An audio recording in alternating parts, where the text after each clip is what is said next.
कोई बात नहीं, हो रिकॉर्डिंग तो बढ़िया, नहीं हो तो भी बढ़िया। सुनो ध्यान से। तो यहां से अगर आप ध्यान से देखें और थोड़े बहुत ऑब्जर्वेशन क्या है, कुछ कॉमन ऑब्जर्वेशन तो ये है, ठीक है। इलेक्ट्रिक बल्ब अगर आपने खरीदा है तो आपने उससे जरूर कुछ कहा होगा। क्या कहा है बताओ? आपने कहा इलेक्ट्रिक बल्ब दे दो, तो उसने कुछ पूछा होगा कितने वॉट का। तो जब भी आप इलेक्ट्रिक बल्ब खरीदने जाएंगे तो उसके ऊपर वो पूछता है of how much what, of how much what. तो बल्ब के ऊपर एक रेटिंग लिखी रहती है, 100 वॉट, 50 वॉट, 500 वॉट, है ना। और जनरली ये माना जाता है कि जितना ज्यादा वॉट उतनी ज्यादा ब्राइटनेस, है ना। आप 100 वॉट का बल्ब ले आइए और 50 वॉट का बल्ब ले आइए, दोनों को कनेक्ट करिए, 100 वॉट वाला ज्यादा तेज जलेगा, ठीक है, 50 वॉट वाला कम जलेगा। ये हम जनरली देखते हैं घरों में, ठीक। तो पहले तो ये जो रेटिंग है, रेटिंग ऑफ बल्ब, इसका मीनिंग क्लियर होना चाहिए आपको। इसी में कितने लोगों ने ये वर्ड सुना है, 0 वॉट का बल्ब दे दो। 0 वॉट सुना है, जलाए भी है घर में, बहुत बढ़िया लगता है, अलग अलग कलर के जलते हैं, रेड, येलो, पिंक, है ना। कितने लोगों के घरों में है 0 वॉट का बल्ब? ये क्यों इन्वेंट हुआ पता है? कुछ लोगों को बिल्कुल अंधेरे में नींद नहीं आती, सच में। कुछ लोगों को हल्की रोशनी चाहिए, तो लोगों ने कहा कि कोई नहीं, एक थोड़ा सा कम रोशनी का बल्ब बना देते हैं जिससे समाधान हो जाए। कुछ लोगों को बिल्कुल अंधेरे में नींद आती है, तो एक बीच का सॉल्यूशन है 0 वॉट का बल्ब। अब जब हम कहते हैं 0 वॉट,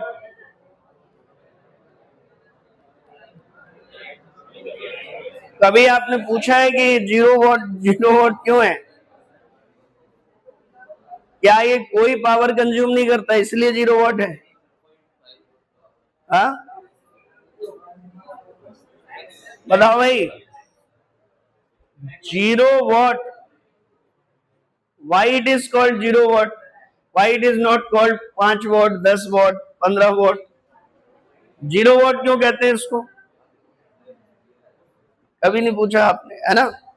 सो ये एक ऑब्जर्वेशन है इलेक्ट्रिक बल्ब से रिलेटेड जो आपको पता होना चाहिए अपने आसपास से। देन फिर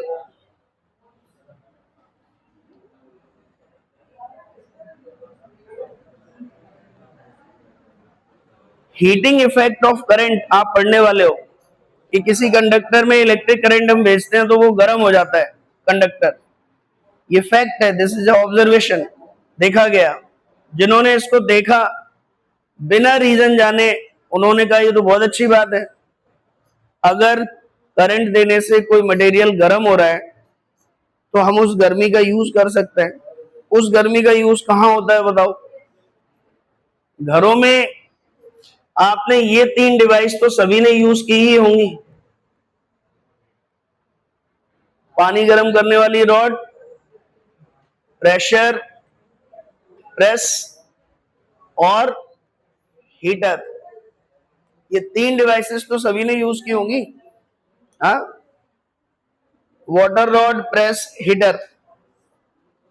तो आप मुझे ये बताइए, बहुत सिंपल सी चीज, आपको ये पता है कि वाटर रॉड जब हम ऑन करते हैं तो कैसे यूज करते हैं वाटर रॉड?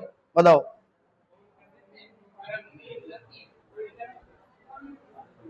मतलब पहले उसको गर्म करते हैं फिर पानी में डालते हैं या पानी में ही रखते हैं?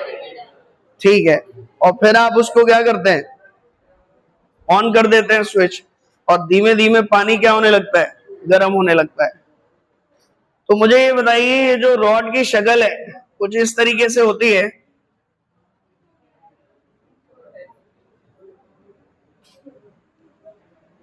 Like this.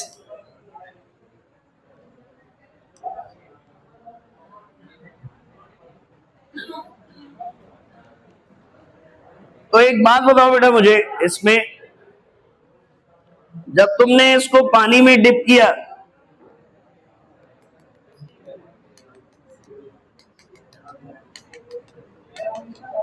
लाइक दिस, और आपने इलेक्ट्रिसिटी ऑन कर दी,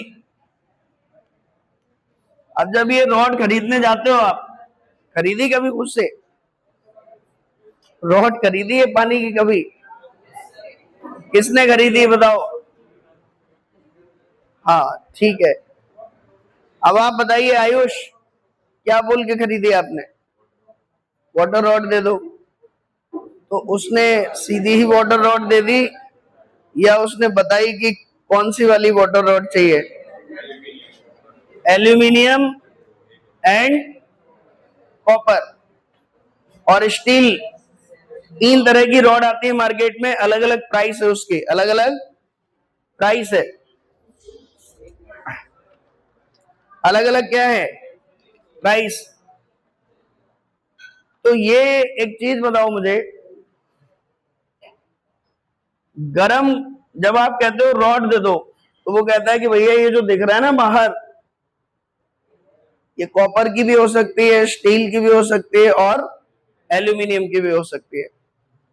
तो ये जो कॉपर का मटेरियल, ये जो रॉड का मटेरियल है जो तुम्हें बाहर से दिख रहा है, कॉपर का भी हो सकता है, स्टील का भी हो सकता है और एल्यूमिनियम का भी हो सकता है। सबसे महंगी कौन सी वाली आती है बताओ? सबसे महंगी कॉपर वाली आती है, फिर स्टील और फिर एल्यूमिनियम। तो ऐसा क्यों, कॉपर वाली महंगी क्यों है ना? तो ये एक चीज है कि भाई अलग अलग चीज क्यों महंगी है। दूसरी, अगर आप ध्यान सुनिए, बिना चप्पल पहने इस पानी में हाथ लगाएंगे, रॉड ऑन है, तो करंट लगेगा या नहीं लगेगा? 100% श्योर। लगाया कभी हाथ आपने? कितने लोगों ने हाथ लगाया है और करंट लगा ही लगा है? करंट लगा ही लगा है।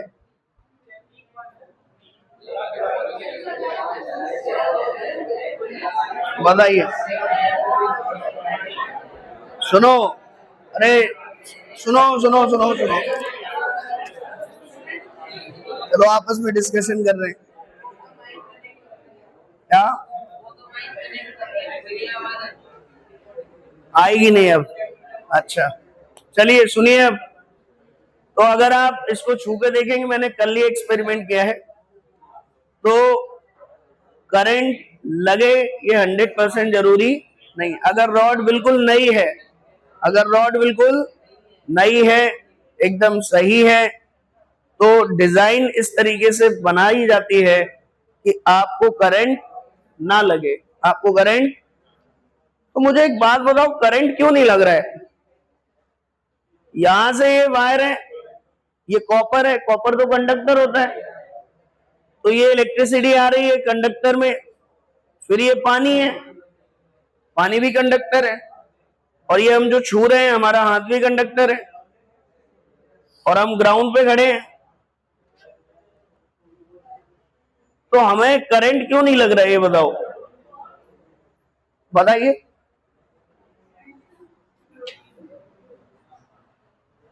जबकि करंट लगना चाहिए था, लेकिन यही चीज बहुत पुरानी हो जाती है, जब रॉड पुरानी हो जाती है, और इनफैक्ट जब आसपास का भी जो पानी डला हुआ है उससे भी करंट लग जाता है रॉड के, तो फिर हम कहते हैं कि रॉड खराब हो गई, भाई खराब हो गई है रॉड, उसको बदल दो।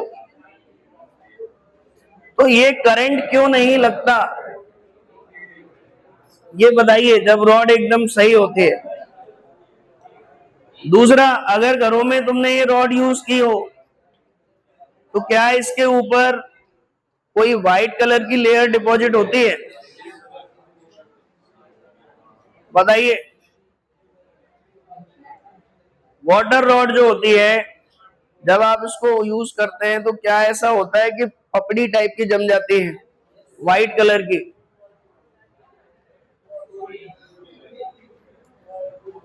White colour deposit on white colour layer, deposit on rod. और जितना ज्यादा ये लेयर डिपॉजिट होती है उतनी रॉड पानी गर्म धीमे करती है। फिर लोग कहते हैं ये हटाओ, तो कुछ आप में से कैसे हटाएंगे इसको, लेयर को बताओ? पटक के? क्या? सुनिए इसको, सुनिए क्या कह रहा है, बताओ। पहले हवा में गर्म करो और एकदम से पानी में डाल दो तो वो सब हट जाती है। बेटा ऐसे क्यों करें, हम तो चाकू से छील देते हैं उसको। नहीं नहीं, बंद है, स्विच वगैरह बंद है और वैसे छील देते हैं लेयर को। क्यों क्यों लगता है वो करंट? देखो ये कह रहा है कि सर इस लेयर को अगर हम चाकू से छीलेंगे और बाद में फिर जब रॉड यूज करेंगे तो करंट लगने लगता है। सही बात है, ऐसा होता है, इसीलिए फिर बड़े बूढ़े मना करते हैं कि भैया इसको चाकू से मत छीलो, या तो सिरके का पानी डाल दो इसके ऊपर और वॉश कर दो, या हवा में गर्म कर लो पहले और फिर पानी में डालो तो वो चटक के, लेकिन फिर पानी खराब हो जाता है। तो अनयूज्ड पानी में ऐसा कर लो, आपके पहले गर्म कर लो और फिर अनयूज्ड पानी में, मतलब खराब पानी में उसको डिप कर दो तो वो सब चटक के दूर हो जाते हैं। तो आखिर ये व्हाइट लेयर क्या है, क्यों डिपॉजिट होती है और इसका सही तरीका क्या है हटाने का, ये आपको पता होना चाहिए। प्लस चाकू से क्यों नहीं खरोचते और करंट क्यों नहीं लगता, सबसे बड़ी बात ये है करंट क्यों नहीं लगता। तो इसके लिए ये सब चीजें आपको पता होनी चाहिए कि इसमें क्या होता है क्या नहीं। हाँ, ये किस चीज की होती है, क्या होता है, ये सब देखेंगे। देन सुनते चलो बेटा ध्यान से, अभी डिस्कशन मत करो, अभी सुन लो पहले, फिर इसको डिस्कस करना बाद में, ठीक? देन नेक्स्ट, जनरली जो वायर आप यूज कर रहे हैं, जैसे ये वहां कनेक्ट कर रखा है तो इसके अंदर कोई वायर होगा ना, तो जनरली कनेक्टिंग वायर किसके बने होते हैं? कनेक्टिंग वायर किसके बने होते हैं? कॉपर के या एल्यूमिनियम के? ठीक है, तो ऐसा क्यों, why copper why aluminium? Aluminium और कॉपर जहां कम करंट यूज होता है।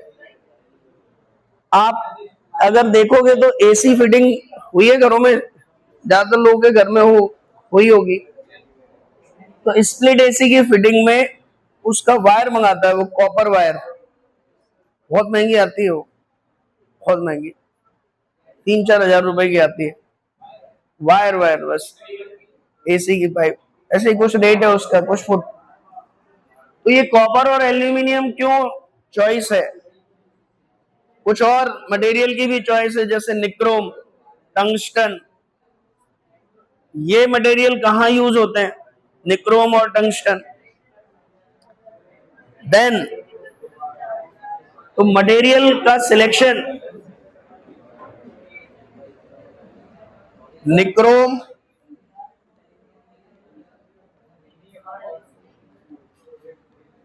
एंड टंगस्टन, ये दो मटेरियल भी यूज किए जाते हैं, तो इनकी यूटिलिटी आपको पता करनी है। अच्छा, इलेक्ट्रिसिटी देने से हीट डेवलप हो रही है। ऐसी कौन सी डिवाइसेस है आपके घर में जहां इलेक्ट्रिसिटी देने से हीट डेवलप हो रही है, बताओ? 3 तो लिखी हुई हैं, इसके अलावा वो लिखा हुआ है प्रेस, टोस्टर, देखो इधर,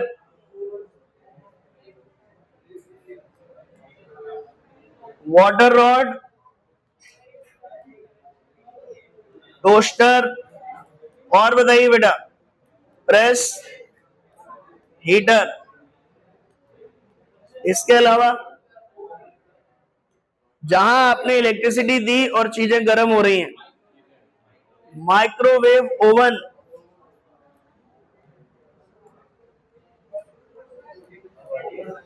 और बताइए इंडक्शन हीटर, और बताइए अपने आसपास घरों में हेयर ड्रायर, है ना, हेयर ड्रायर, क्या स्ट्रेटनर, अच्छा अच्छा, लड़कियां आ गई हैं अब भाई, नहीं बॉयज भी यूज करते हैं, ऐसा नहीं, स्ट्रेटनर, और बताइए क्या स्विच हीटिंग डिवाइस का है, तो जिसको हम यूज करते हैं, जिसको हम क्या करते हैं यूज। तो देखिए ये कुछ कॉमन डिवाइसेस हैं। मुझे ये बताओ ये जो दोनों हैं और ये बाकी सभी,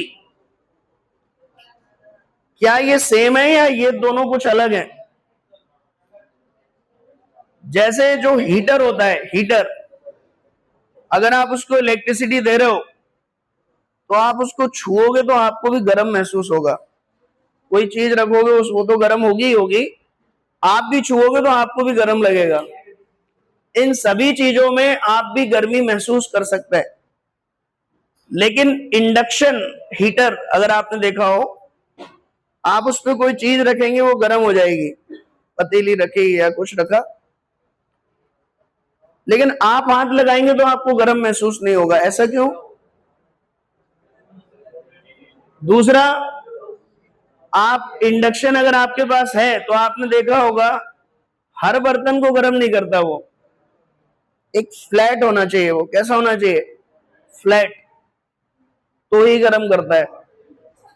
माइक्रोवेव ओवन में आप देखोगे कि आपने एक कागज का ग्लास रख दिया और उसमें पानी है, पानी गर्म हो जाता है लेकिन कागज का ग्लास गर्म नहीं होता। ऐसा क्यों? माइक्रोवेव ओवन में आप हाथ ऐसे लगाना है, ऐसे आपको गर्मी महसूस नहीं होगी, लेकिन कोई चीज रखते हैं तो वो गर्म हो जाती है। ऐसा क्यों? तो ये दोनों जो हीट प्रोड्यूस कर रहे हैं, इनकी हीटिंग से क्या होती है डिफरेंट, इनकी हीटिंग बेस्ड होती है, इस चैप्टर में अभी हम पढ़ेंगे जूल्स लॉ पर, जूल्स लॉ, ये जूल्स लॉ की हीटिंग पर बेस्ड है, और इनकी हीटिंग माइक्रोवेव ओवन या इंडक्शन हीटर, इनकी हीटिंग जूल्स लॉ पर बेस्ड नहीं होती। इनफैक्ट माइक्रोवेव ओवन तो आपको पता है, बताइए कैसे गर्म करता है चीजों को, आपको इलेक्ट्रोस्टैटिक्स में बताया था मैंने कि आपने मान लो एक ग्लास में वाटर रख लिया और आपने इस माइक्रोवेव ओवन को जैसे ही ऑन किया तो ये माइक्रोवेव्स जनरेट करता है। क्या जनरेट करता है? माइक्रोवेव्स। और माइक्रोवेव्स क्या होती हैं? EM wave, EM waves. और इस वाटर के अंदर जो मॉलिक्यूल होते हैं वो पोलर मॉलिक्यूल होते हैं। कैसे मॉलिक्यूल होते हैं? और वो इलेक्ट्रिक डायपोल्स की तरह बिहेव करते हैं। किसकी तरह? Electric dipole. तो होता क्या है कि इस ईएम वेव की प्रेजेंस में आपके जो कंटेंट आपने माइक्रोवेव में रखा है उसमें जो डायपोल्स हैं वो फ्लक्चुएट करते हैं। Dipole placed in uniform electric field, तो जब आप ऐसे रखते हैं तो डायपोल क्या करते हैं? वाइब्रेट। और जब डायपोल बार बार वाइब्रेट करते हैं तो वो एनर्जी को क्या करते हैं? लूज, पोटेंशियल एनर्जी को lose. That lost potential energy appears as a heat, appears as a heat. और जो कंटेंट है आपका वो गर्म हो जाता है। वो क्या हो जाता है? गर्म। माइक्रोवेव वो जो डिवाइस है आपकी उसमें जनरेट होती है, microwave generator klystron microwave generator, उसमें ऑलरेडी फीड होते हैं। जब आप उसमें इलेक्ट्रिसिटी देते हैं तो वहां से माइक्रोवेव जनरेट होती है उस डिवाइस में। कैसे जनरेट होती है that we will study in EM wave. In fact उसमें भी नहीं पढ़ेंगे, हम बस ये बताते हैं कि माइक्रोवेव जनरेटर के लिए ये डिवाइस आती है। डिटेल में आप इंजीनियरिंग में पढ़ते हैं, माइक्रोवेव इंजीनियरिंग पूरा एक सब्जेक्ट एक पूरे सेमेस्टर में, ठीक है, जिसमें आप ये पढ़ते हो कि माइक्रोवेव बनती कैसे है। ईएम वेव में हम एक जनरल प्रिंसिपल सीख लेंगे कि कोई भी ईएम वेव कैसे बनती है। Microwave is a type of EM wave, ठीक है। हाँ बताओ लक्ष्य। हाँ हाँ हाँ हाँ, देखो एक ऑब्जर्वेशन और, अगर रोटेट ना करें तो गर्म नहीं होती, ऐसा है। लो एक अगला ऑब्जर्वेशन लिख लो, माइक्रोवेव ओवन। हालांकि अभी हमारा पॉइंट ऑफ कंसर्न, सुनो उधर लक्ष्य, एक ऑब्जर्वेशन लक्ष्य ने भी बता दिया कि माइक्रोवेव ओवन में अगर रोटेट करें तो ही गर्म होती है, रोटेट ना हो तो गर्म नहीं होती, ठीक है। तो ये सारे आपके ऑब्जर्वेशन है। अब वो माइक्रोवेव की वर्किंग जब आप पढ़ेंगे तब आपको क्लियर होगा कि ऐसा क्यों होता है रोटेटिंग माइक्रोवेव में, और क्यों रोटेट कराते हैं।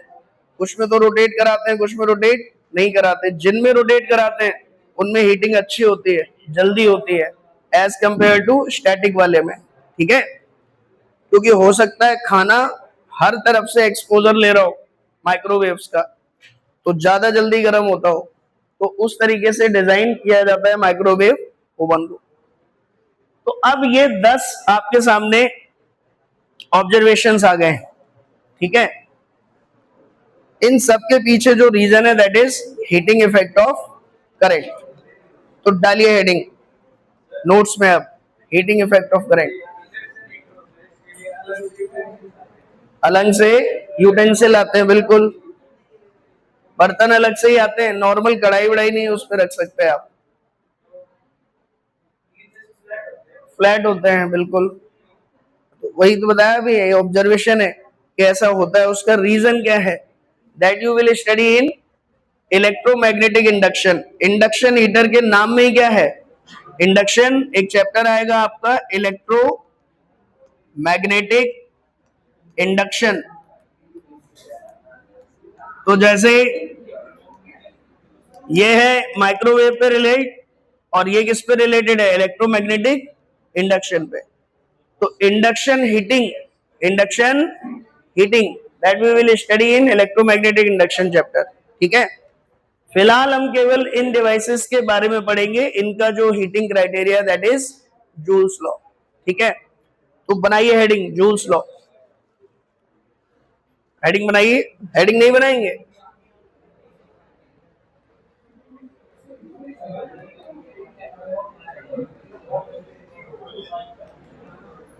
बनाइए हेडिंग बनाइए, जूल्स लॉ। देखो again it is a law given by joule. तो क्या लॉ है ये, जूल ने क्या किया, एक रजिस्टर लिया, उसमें करंट फ्लो कराई टी टाइम तक, और इसका रेजिस्टेंस था आर। तो जो हीट प्रोड्यूस हुई उसको मेजर कर लिया उसने। कैसे किया होगा मेजर, सोचो हीट को कैसे किया होगा मेजर जूल ने। ये हीट डेवलप हो रही है, कैसे मेजर किया होगा हीट को, बताइए। आप भी कर सकते हैं, सोच सकते हैं।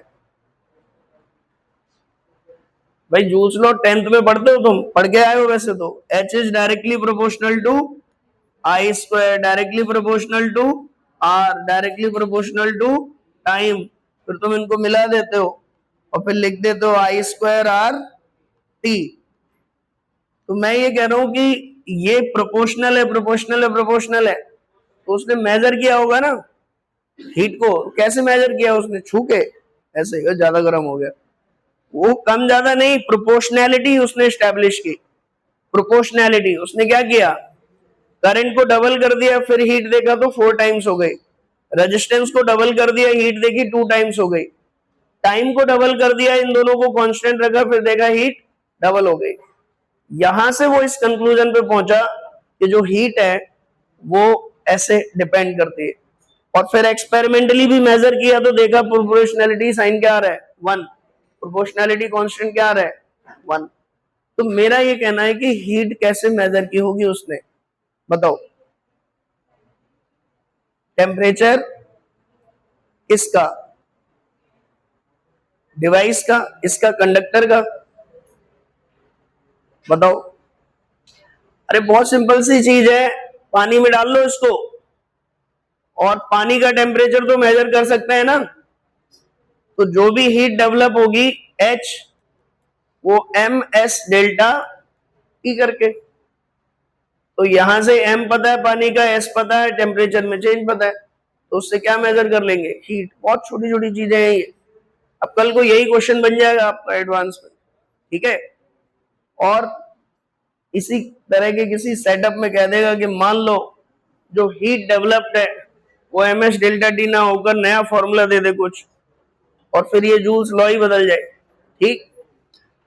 तो ध्यान से देखिए, ये है आपका जूल्स लॉ, और हीट की यूनिट है आपकी इन्हीं के सम्मान में ऐसा यूनिट जूल, ठीक है। ये तो 10th क्लास में पढ़ लिया तुमने, क्या पढ़ लिया 10th क्लास में। जूल ने जब ये ऑब्जर्व किया तब इतनी फिजिक्स डेवलप नहीं हुई थी, बाद में इलेक्ट्रोस्टैटिक्स ये डेवलप हुआ, लोगों ने रिलेट करना शुरू किया, या सुनो। तो अब मुझे बताइए, ओम्स लॉ आए बाद में, ठीक है। तो मुझे आप बताइए कि क्या इसको डिराइव किया जा सकता है, can we derive this, can we derive this using electrostatics.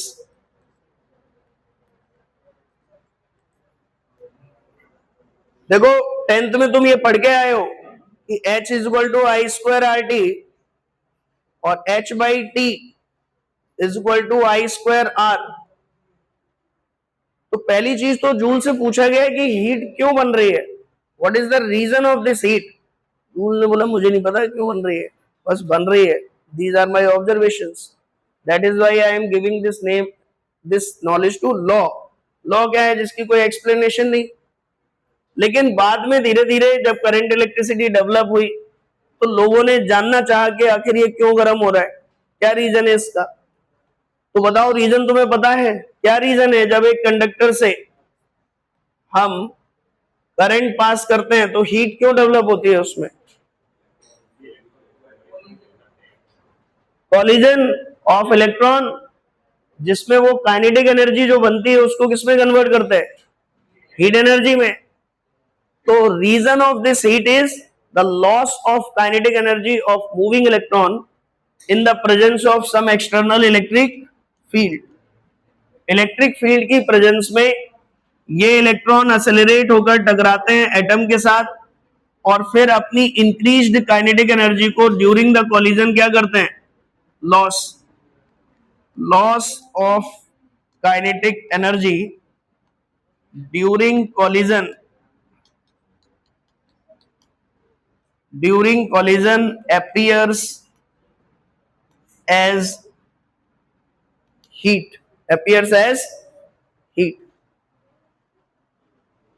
ठीक है। बोलो, तो ये बताओ कोई मटेरियल है, अगर मैं चाहता हूं उसमें खूब हीट प्रोड्यूस हो, बहुत जल्दी गर्म हो जाए ये, उसके लिए जरूरी क्या है, कॉलिजन ज्यादा हो या कम हो, कम हो ज्यादा हो। ज्यादा कॉलिजन होंगे तो चार्ज फ्लो कर पाएगा या नहीं कर पाएगा, कम फ्लो कर पाएगा, इफेक्टिवली टकराता ही रह जाएगा। तो उस मटेरियल का रेजिस्टेंस ज्यादा होना चाहिए या कम, ज्यादा होना चाहिए। उस मटेरियल की रेजिस्टिविटी ज्यादा होनी चाहिए या कम, ज्यादा होनी चाहिए।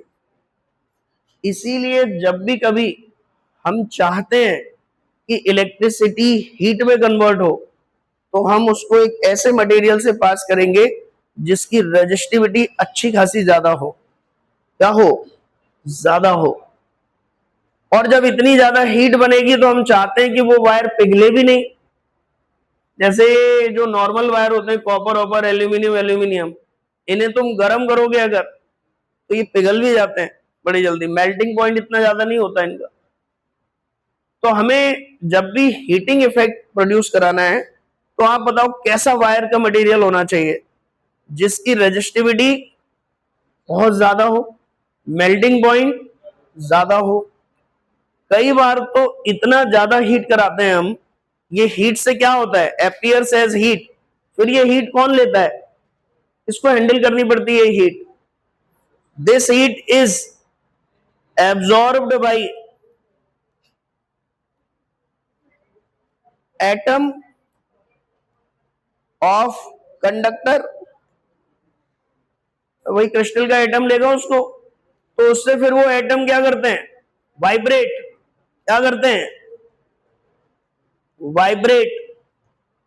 और अगर वो बहुत ज्यादा वाइब्रेट करने लगे तो फिर वही वाइब्रेटिंग एटम, ये तो मैंने पूछा ही नहीं आपसे, नेक्स्ट ऑब्जर्वेशन में ही था ये कि ये इलेक्ट्रिक बल्ब लाइट कैसे बना लेता है।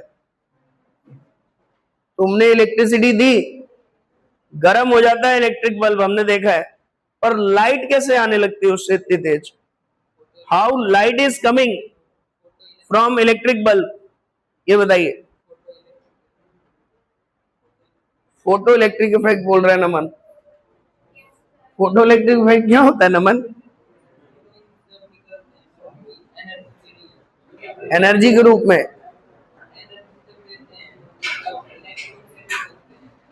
इलेक्ट्रॉन इमिट होते हैं। फोटो इलेक्ट्रिक इफेक्ट जस्ट उल्टा है, उसमें लाइट देकर इलेक्ट्रिसिटी बनाते हैं, यहां इलेक्ट्रिसिटी देकर क्या बना रहे हैं, लाइट, इलेक्ट्रिसिटी देकर क्या बना रहे हैं, ये कैसे पॉसिबल है। फोटो इलेक्ट्रिक इफेक्ट में उल्टा होता है, लाइट देकर क्या बनाते हैं, इलेक्ट्रिसिटी, वो पढ़ोगे आप लास्ट मॉडर्न फिजिक्स में। लेकिन यहां उल्टा, यहां इलेक्ट्रिसिटी देकर क्या बना रहे हैं, लाइट। तो कैसे बनती है लाइट, गैस जो बल्ब के अंदर भरी होती है वो आयनाइज हो जाती है,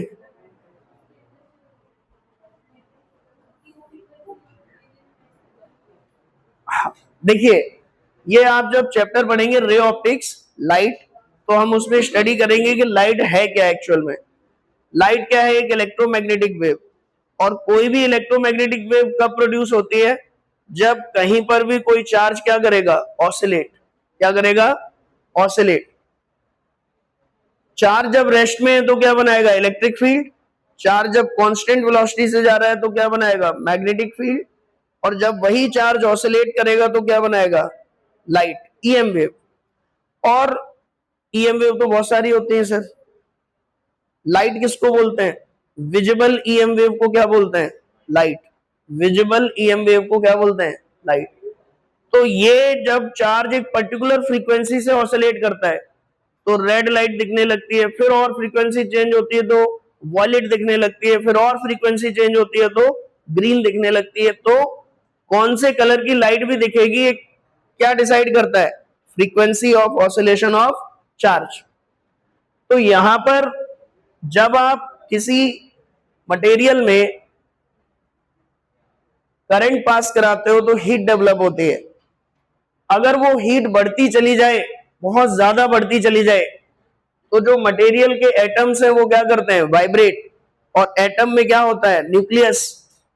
तो जो बॉन्ड है उनके, वो जब वाइब्रेट करते हैं उनमें क्या होता है, चार्ज। बॉन्ड, एटम या क्रिस्टल, वो जब वाइब्रेट करता है तो उसमें क्या होता है, बाउंडेड चार्ज, तो वो ऑसिलेट करता है। और वो ऑसिलेशन फ्रीक्वेंसी जब इतनी हो जाए कि वो विजिबल लाइट की फ्रीक्वेंसी से मैच कर जाए तो वो क्या प्रोड्यूस करने लगता है, visible EM wave. Visible EM wave जो आपको किसके फॉर्म में दिखाई देती है, लाइट के। लेकिन ये बहुत हाई टेम्परेचर पे होता है, absorb by the atom of conductor. Light का प्रोड्यूस होना बहुत हाई टेम्परेचर पे होता है। तो अगर आपको ऐसा मटेरियल बनाना है जिसमें लाइट बने, और उसमें इलेक्ट्रिसिटी देनी है, तो क्या जरूरी है, उसका टेम्परेचर हैंडलिंग बहुत अच्छी होनी चाहिए, मतलब उसका मेल्टिंग पॉइंट क्या होना चाहिए, बहुत ज्यादा, मेल्टिंग पॉइंट बहुत ज्यादा। Is that clear? तो जनरली इसके लिए कौन सा मटेरियल यूज होता है, टंगस्टन। कौन सा, टंगस्टन। फिलामेंट, इलेक्ट्रिक बल्ब का फिलामेंट किसका बना होता है, तो आप कह सकते हैं किसका, टंगस्टन का, क्योंकि ये बहुत ज्यादा हाई टेम्परेचर को बियर कर सकते हैं, उतने टेम्परेचर को जितने पे क्या बनने लगे, लाइट। फिर सर लाइट नहीं बनानी है, बस गर्म करना है, इतना महंगा क्यों खरीदें, कॉस्ट इफेक्टिव नहीं है, हमें लाइट थोड़ी बनानी है, हमें तो बस गर्म करना है चीजें। तो इसके लिए थोड़ा सा हम कॉस्ट कम कर लेते हैं और किसका वायर यूज करते हैं, निक्रोम। किसका, निक्रोम। नाइक्रोम या निक्रोम, नाइक्रोम, निक्रोम। तो निक्रोम का वायर यूज करते हैं। निक्रोम का वायर क्या है, रेजिस्टेंस बहुत ज्यादा या कम, रेजिस्टेंस ज्यादा होता है या कम होता है कॉपर के कंपैरिजन में, ज्यादा होता है, क्योंकि ये बहुत जल्दी हीट क्या करता है, प्रोड्यूस करता है। ठीक है, तो निक्रोम के वायर यूज होते हैं। अगर आप ये जितनी भी डिवाइसेस आपने पढ़ी थी पहले, ये सब, इनके अंदर अगर आप खोल खोल के देखोगे तो आपको क्या मिलेगा, निक्रोम। क्या मिलेगा, निक्रोम की कॉइल मिलेगी, निक्रोम की कॉइल। समझ में आ रही है बात, क्योंकि वही इलेक्ट्रिसिटी देने पर बहुत जल्दी क्या हो जाती है, गर्म हो जाती है। ठीक, तो यहां पे अब मेरी बात ये चल रही थी कि सर ये तो चीजें ठीक है, समझ आ गई कि हीट बनती है कॉलिजन से, अब्जॉर्ब बाय एटम, फिर वाइब्रेट, और वाइब्रेट होने से क्या बनती है, लाइट। तो इलेक्ट्रिसिटी को हमने किसी मटेरियल को दिया, उसने हीट बनाई, और उस हीट को एटम ने एब्जॉर्ब किया और उसने क्या बना दी, लाइट। तो इसके लिए जो एटम यूज करते हैं वो टंगस्टन जैसे मटेरियल। और अगर केवल इलेक्ट्रिसिटी से हीट बनानी है तो फिर इसके लिए जो सुटेबल है दैट इज निक्रोम। टंगस्टन में हाई मेल्टिंग पॉइंट आप कह सकते हैं इसका होता है, एंड ऑफ हाई रेजिस्टेंस। यहां पे मेल्टिंग पॉइंट बहुत हाई होने की वजह से कॉस्ट बढ़ जाती है। निक्रोम का मेल्टिंग पॉइंट इससे थोड़ा कम होता है, लेकिन हीट ये भी अच्छी खासी प्रोड्यूस कर देता है, हाई रेजिस्टेंस। हाँ, ये अलॉय है निक्रोम, ठीक है, दिस इज अलॉय। तो हाई रेजिस्टेंस, तो जितनी भी आपकी डिवाइसेस हैं वो इसकी वायरिंग यूज करेंगी। ठीक, हाँ बताओ। ट्यूबलाइट आप पढ़ेंगे, चौक कॉइल बोलते हैं इसको, इंडक्टर सर्किट में पढ़ेंगे। इसमें उसमें भी यही है कि चार्ज ऑसिलेट कर रहा है, चार्ज क्या कर रहा है, ऑसिलेट। बेसिक फिनोमेना यही है, जहां पर भी लाइट प्रोड्यूस हो रही है उस डिवाइस में चार्ज क्या करेगा, ऑसिलेट। ठीक है, और ट्यूबलाइट के बिल्कुल पास में अगर आप देखोगे तो एक, अब तो खैर उसी में फिट होके आने लगी है, पहले पुरानी ट्यूबलाइट्स में बगल में एक डिब्बी लगी रहती थी, अगर देखी हो तो आपने। अब तो उसी में एलईडी, अब तो ट्यूबलाइट भी नहीं बोलते उनको, एलईडी बोल देते हैं, एक एलईडी दे दो इतने फिट की। ठीक, तो उसकी बेसिक वर्किंग तो पढ़ेंगे हम इलेक्ट्रोमैग्नेटिक इंडक्शन में। ठीक, एसी जब हम पढ़ेंगे तब, लेकिन फिनोमेना वही है कि चार्ज क्या करता है, ऑसिलेट। ठीक है, अब बताओ क्या क्या होता है, पाउडर।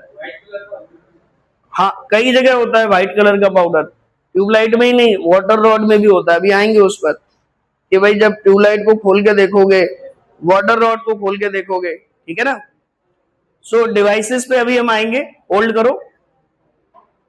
ट्यूबलाइट, ठीक है, इन पे आएंगे एक्टिविटी वाले सेक्शन पे। ठीक, वर्किंग प्रिंसिपल जरूर पूछ लो, सबके पीछे वही है, चार्ज का ऑसिलेट होना। ठीक, अब एक बार मैं क्लोज करूं, आपके मन में जो भी डाउट उठ रहे हैं उसको नोट करते चलो कहीं कागज पे, ठीक है? और जब एक बार एंड करेंगे फिर भी बचे रह जाए तो फिर एक एक करके पूछेंगे, ठीक है? देखिए ध्यान से, तो ये निक्रोम वायर आपकी यूज हो रही है हर जगह। अब मैं ये कह रहा हूं कि क्या इसको डिराइव कर सकते हैं हम आई स्क्वायर आर टी को by using drift theory of electric current, जो आपने अभी पढ़ी है। तो एनसीईआरटी अगर आप खोलोगे तो इसका डेरिवेशन दे रखा है उसने, एनसीईआरटी वालों ने 11th की 12th की बुक में, 10th की बुक में नहीं है, 12th में आके सिखाया है। क्या है डेरिवेशन बताइए? ये करंट यहां पर फ्लो कर रही है आई, ये हाई पोटेंशियल, ये low potential, this is VH, this is VL। तो हम कह सकते हैं कि charge Q is going from VH to VL। तो मान लीजिए T टाइम में, इन टाइम T कितना चार्ज यहां से यहां आ गया बताइए? कितना चार्ज यहां से यहां आएगा in time T? Delta Q charge which is equal to I into T। इतना चार्ज यहां से यहां फ्लो करेगा, यस और नो? और इलेक्ट्रोस्टैटिक्स में तुमने पढ़ा है कि जब कोई चार्ज हाई पोटेंशियल से लो पोटेंशियल में जाता है तो चेंज इन पोटेंशियल एनर्जी क्या लिखेंगे? Final potential minus initial potential. तो Q की जगह लिख दिया हमने I इंटू टी, और V final minus V initial, यानी कि VL minus VH, VL minus VH। तो ध्यान से देखिए बेटा, ओम्स लॉ के अकॉर्डिंग VL माइनस VH किसके इक्वल होगा? प्लस IR या minus IR? VL minus VH। Ohm's law कहता है higher potential minus lower potential equal to IR। तो यहां से ये बनेगा minus I square R into T. ये डेल्टा U है, ये क्या है? डेल्टा U, पोटेंशियल एनर्जी में डिक्रीज, पोटेंशियल एनर्जी में डिक्रीज। ये डिक्रीज इन पोटेंशियल एनर्जी किसके फॉर्म में अपीयर होता है? Increase in the kinetic energy, yes और नो?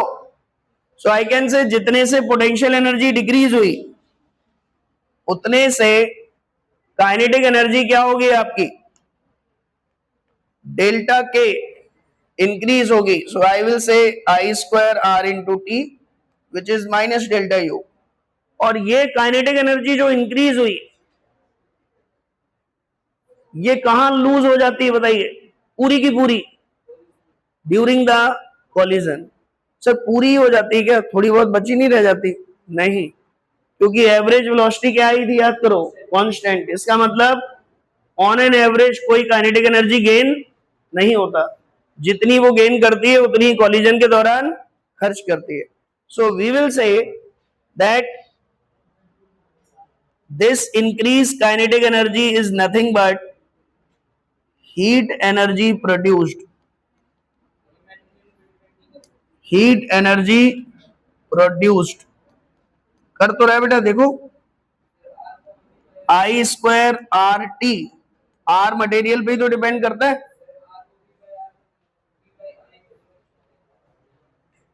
R ये तो देखो बहुत पहले सीख चुके हैं हम, R को मेजर किया जा सकता है V अपॉन I से,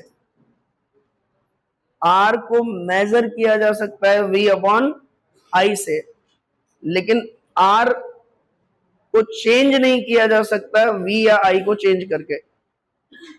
तो जब भी कभी हम डिपेंडेंसी स्टडी करते हैं, क्या स्टडी करते हैं?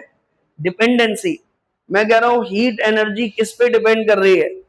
अगर आपने यहां पर ऐसे पैरामीटर लिख दिए जो कि एक दूसरे पर लिंक्ड हैं, एक दूसरे पर लिंक्ड, तो हम कभी भी किसी कंक्लूजन पे नहीं पहुंच सकते। यहां पर हीट एनर्जी प्रोड्यूस्ड आपकी रेजिस्टेंस पे डिपेंड कर रहा है, और रेजिस्टेंस किस पे डिपेंड करता है? मटेरियल। व्हेन आई से रेजिस्टेंस किस पे डिपेंड करता है, यू कैन नॉट से कि ये वोल्टेज और करंट पे डिपेंड करता है, ठीक है। तो यहां पर we can say that heat energy is also dependent on the type of material. अगर आई और टी फिक्स है तो हम कह सकते हैं कि जितना रेजिस्टेंस ज्यादा उतना हीट ज्यादा। Is that clear? नाउ इसको अलग अलग फॉर्मेट में लिख सकते हो आप। इसको आप लिख सकते हो V इंटू आई इंटू टी। इसको आप लिख सकते हो V square by R into T. Clear है ये डेरिवेशन? बताएं, बताओ क्या बेटा? डेल्टा के कैसे आया? ये जो डेल्टा यू है potential energy, electric potential energy, ये रिड्यूस हुई, ये किस में कन्वर्ट हुई? इलेक्ट्रॉन की काइनेटिक एनर्जी में। तो ये डेल्टा के उस डेल्टा यू के इक्वल आया। बेटा kinetic energy plus potential energy का सम क्या रहता है? कांस्टेंट। तो अगर पोटेंशियल एनर्जी डिक्रीज कर रही तो काइनेटिक एनर्जी क्या होगा? इंक्रीज। तो ये डेल्टा के यहां से आ गया, और फिर ये काइनेटिक एनर्जी जब कॉलिजन होता है तो उसमें पूरी क्या हो जाती है? लॉस। तो ये आई स्क्वायर आर टी पूरी की पूरी किस में कन्वर्ट हो गई? हीट एनर्जी में। और यही इसीलिए फॉर्मूला हीट एनर्जी का क्या बन गया? I square R T. Is that clear? बोलो, बताओ लक्ष्य।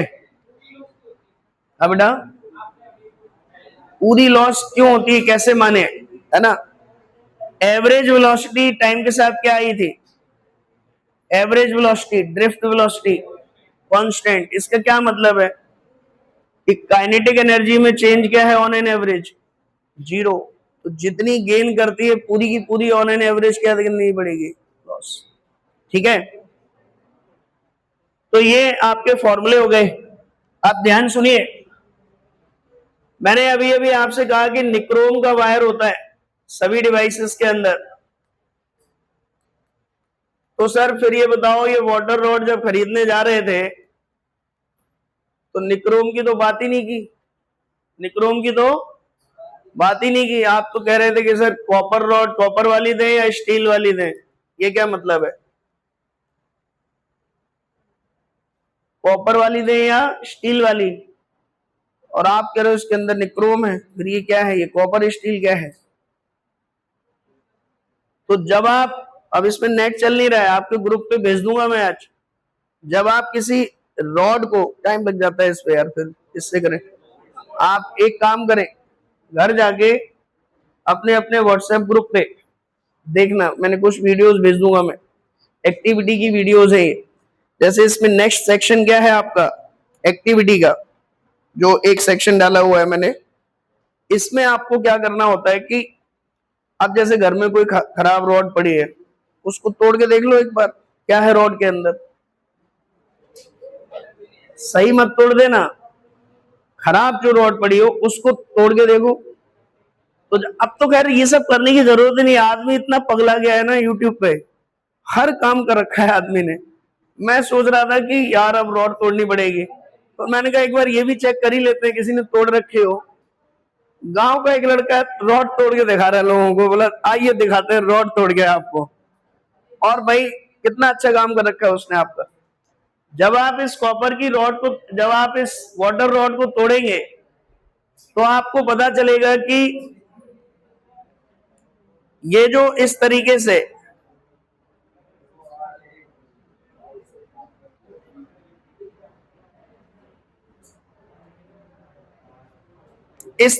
ये जो रॉड होती है, इसके अंदर जब आप खोल के देखेंगे तो एक बहुत पतला सा निक्रोम का वायर जा रहा होता है। ठीक है, और एक्चुअल में जब आप इलेक्ट्रिसिटी देते हैं तो यही निक्रोम का वायर गर्म होता है, और इस निक्रोम के वायर और इस बाहर का जो मटेरियल है स्टील का या कॉपर का, इसके बीच में भरा रहता है एक पाउडर। इसके बीच में भरा रहता है पाउडर। ये पाउडर क्यों भरते हैं? क्यों भरते हैं ये पाउडर? ताकि इलेक्ट्रिसिटी का कांटेक्ट इस कॉपर या स्टील से क्या हो जाए, ब्रेक, और केवल ये हीट को ट्रांसफर करे। किसको ट्रांसफर करे? हीट को। तो ये जो पाउडर भरते हैं ना बीच में, ये कैसा होता है? इलेक्ट्रिकली तो इंसुलेटर होता है, लेकिन हीट को क्या करता है? कंडक्ट करता है। तो ये निक्रोम से जो हीट बन रही है उसको किसको दे रहा है? कॉपर को। और कॉपर की जो हीट है वो फिर किसको मिल रही है? पानी को। समझे? तो यहां पे जो तुम्हारे पैसे बढ़ते हैं कि कॉपर की या स्टील की, वो इसलिए बढ़ते हैं कि कॉपर बहुत जल्दी हीट को क्या करता है? ट्रांसफर करता है।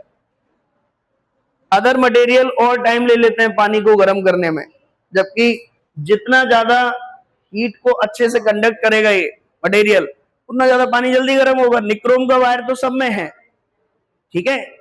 तो कॉस्ट इस हीट कंडक्शन की वजह से बढ़ती है। अच्छा, अब बताओ, पानी में हाथ लगाओगे तो करंट लगेगा कि नहीं?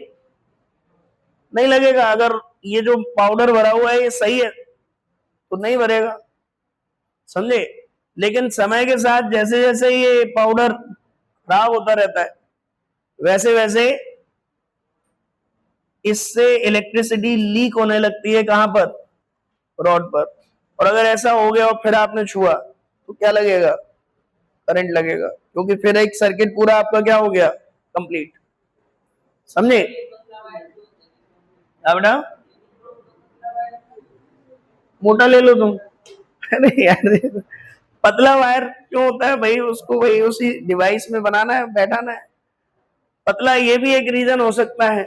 R is equal to rho L by A, cross sectional area कम कर रहे हैं, रेजिस्टेंस क्या होना चाहिए? ज्यादा। तभी हीट क्या करेगा? ज्यादा करेगा। जितना ज्यादा रेजिस्टेंस होगा, हीटिंग इफेक्ट उतना ही ज्यादा आएगा। H is equal to I square R T से। तो आपका R जितना ज्यादा होगा, हीटिंग इफेक्ट उतना ही ज्यादा होगा। समझ में आ गई बात? तो ये पतले क्यों बनाए जाएंगे उसका रीजन क्लियर है। अगर बीच में पाउडर नहीं होता तो जल्दी, हाँ गर्म तो बहुत जल्दी होता है, पर सेफ बिल्कुल नहीं होता। सीधा निक्रोम का वायर ही पटक देते हैं सर, इससे ही खत्म, मतलब जल्दी गर्म हो जाएगा, है ना? लेकिन फिर रिस्क बहुत है। ठीक है, चलिए खैर, ये आपकी एक चीज क्लियर हुई। अब ये बात आई थी कि व्हाइट लेयर की पपड़ी जम जाती है, तो उसको हटाने के लिए चाकू से क्यों नहीं छीलना है? क्योंकि चाकू से अगर आपने छील दिया और ये लेयर हट गई या क्रैक हो गए तो ये पाउडर बाहर निकल जाएगा। फिर वही वाली चीज है, थोड़ा भी पानी चला गया अंदर तो दिक्कत है। इसीलिए आपको क्या करना है, उसको सिरके के पानी से, या आप पहले उसको गर्म कर ले। अच्छा, वो व्हाइट लेयर होती किसकी है? व्हाइट लेयर किसकी होती है? ये हर जगह नहीं चढ़ती है व्हाइट लेयर। जिन इलाकों में पानी थोड़ा हार्ड है, पानी कैसा है आपका? हार्ड, तो जब आप वहां पर हीट देते हो तो वाटर के अंदर जो, क्या बोलते हैं इनको इंग्लिश में, जो मिनरल्स होते हैं वो डिपॉजिट हो जाते हैं आके ड्यू टू हीटिंग। कुछ जगह पर जहां पर पानी कैसा है? हार्ड, जहां मिनरल्स वगैरह ज्यादा है, तो ये उन्हीं की लेयर होती है। ठीक है, अब ये तुम केमिस्ट्री में पढ़ना, मिनरल्स कौन सी चीजें डिपॉजिट होती है, क्या होती है। ठीक है, समझ में आ गई बात? तो ये आपके कुछ पॉइंट्स इसमें डिस्कस हो गए। नेक्स्ट, हाँ बेटा, आरओ के पानी में रॉड लगाएंगे? आरओ के पानी में रॉड क्यों लगानी है? अच्छा, आर अच्छे पानी में रॉड लगाएंगे? हाँ, तो जरूरी नहीं डिपॉजिट हो ही हो। जहां पानी अच्छा है या ज्यादा उसमें हार्डनेस नहीं है, तो ऐसा नहीं है कि डिपॉजिट होना ही होना है। वो तो अगर हार्डनेस ज्यादा है, खनिज ज्यादा है, उसमें मिनरल्स ज्यादा है, तो ही डिपॉजिट होगा। देन नेक्स्ट क्वेश्चन, ये एनसीईआरटी में डिस्कस्ड है बेटा। पावर हाउस वाला क्वेश्चन जो मैंने पूछा था, अब आप बता सकते हैं? पावर हाउस पे बिजली आ रही है पावर स्टेशन से, क्या रीजन है?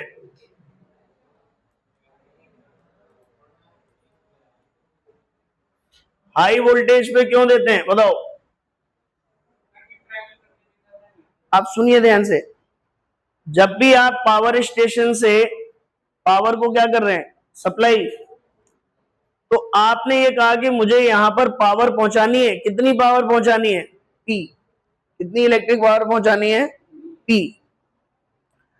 अब जब आपको पी इलेक्ट्रिक पावर पहुंचानी है तो आपने इस डिवाइस पर, ये डिवाइस का रेजिस्टेंस मान लो कुछ है कैपिटल आर, ठीक है, आपको अल्टीमेटली यहां से पावर इस लोड तक पहुंचानी है, तो उसके लिए क्या यूज कर रहे हो आप?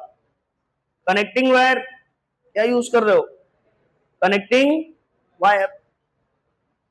मैं चाहता हूं यहां पावर पहुंच जाए पी, मतलब इसके अक्रॉस जो वोल्टेज है वी और इसके अक्रॉस जो करंट जाएगी आई, इन दोनों का प्रोडक्ट क्या होना चाहिए?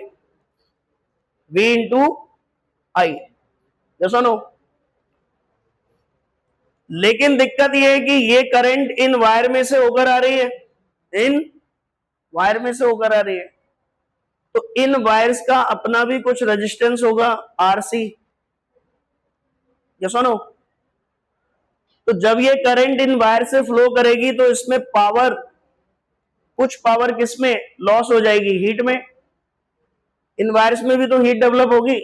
इनका रेजिस्टेंस अगर आरसी है तो पावर जो लॉस कहेंगे हम, वो किसके इक्वल होगा? देखो ये तो पावर डिलीवर्ड है जो इसमें जा रही है, लेकिन इसमें पावर ऑलरेडी लॉस हो गई, और उसको हम कैसे लिखेंगे? आई स्क्वायर इंटू आरसी। आई स्क्वायर इंटू आरसी। अब एक तरीका तो यह है कि अच्छे वायर यूज करें जिनका रेजिस्टेंस क्या हो, कम से कम। तो यहां पर हमें हीटिंग इफेक्ट नहीं चाहिए, यहां पे तो हमें रेजिस्टेंस को, हीट को क्या करना है? बचाना है, हीट प्रोड्यूस ही ना हो, तो इसके लिए रेजिस्टेंस क्या हो? कम से कम। तो अच्छे कंडक्टर हो तो जिसकी रेजिस्टिविटी सबसे कम हो वो यूज करेंगे, लेकिन फिर भी जीरो तो नहीं कर सकते, जीरो तो नहीं कर सकते, तो हमने खूब बढ़िया वायर ले लिया जिसमें ये कम से कम है, लेकिन हम चाहते हैं कि अब इससे हमारा कंट्रोल हट गया, ये तो जितना कम कर सकता था कर लिया इसने, मैं चाहता हूं और कम हो जाए ये पी लॉस। क्या हो जाए? और कम। तो सर क्या करें? आई और वी का प्रोडक्ट क्या है? पी के इक्वल। आई और वी का प्रोडक्ट। क्या करंट पे आपका कंट्रोल है? करंट को कम ज्यादा करने पे है कंट्रोल आपका? आप किसको अपने हाथ से कम ज्यादा कर सकते हो? वोल्टेज को। You can never increase or decrease the current. That's why Ohm's law is not V directly proportional to I. Ohm's law is always I directly proportional to V. So यहां पे अगर मैं इस I की जगह यहां से फॉर्मूला लिखें तो it is P upon V, तो P square upon V square into RC। तो ध्यान से देखिए, P तो फिक्स है, हम इसमें कॉम्प्रोमाइज नहीं करना चाहते कि इस रजिस्टर को पावर कम मिले, क्योंकि जितनी पावर हम वहां से भेज रहे हैं हम चाहते हैं वो पावर यहां मिले, वो पावर मिले। अब ये नहीं कि कल को ये कह दो रजिस्टर को ही पावर कम भेजो, हटो तो लॉस ही कम हो, कुछ मत भेजो तो जीरो लॉस, ऐसा तो नहीं चाहते ना हम चाहते हैं पावर जितनी यहां पहुंच रही है उतनी पहुंचे, लेकिन ये टर्म क्या हो जाए? कम। तो ये टर्म कम कैसे हो सकता है? अब या तो आरसी को बढ़ा के, या जिस वोल्टेज पे पावर जनरेट हो रही है उस वोल्टेज को बढ़ा के, उस वोल्टेज को बढ़ा के। तो ये जो यहां पर वोल्टेज डेवलप्ड है, पावर स्टेशन पर वोल्टेज जो डेवलप किया जा रहा है, अगर हम वो हाई वोल्टेज डेवलप करें तो फिर इसमें जो पावर लॉस हो रही है वो क्या होगी? कम से कम। Is that clear? That's why high voltage ratings are written on this transmission wires. हम कहते हैं कि हाई वोल्टेज पे पावर को भेजो, अगर कभी पावर को भेजना है दूर तक थ्रू द ट्रांसमिशन लाइंस, तो वोल्टेज क्या होना चाहिए? High. This is the reason. समझ में आ रही है बात? फिर इसमें मैंने एक कहा था कि y in the multiple of 11, y in the multiple of 11। देखो एक रूल चलता है, इसको बोलते हैं मल्टीप्लिसिटी ऑफ 11। इलेक्ट्रिकल सर्किट्स में आप पढ़ते हैं ये, ठीक है।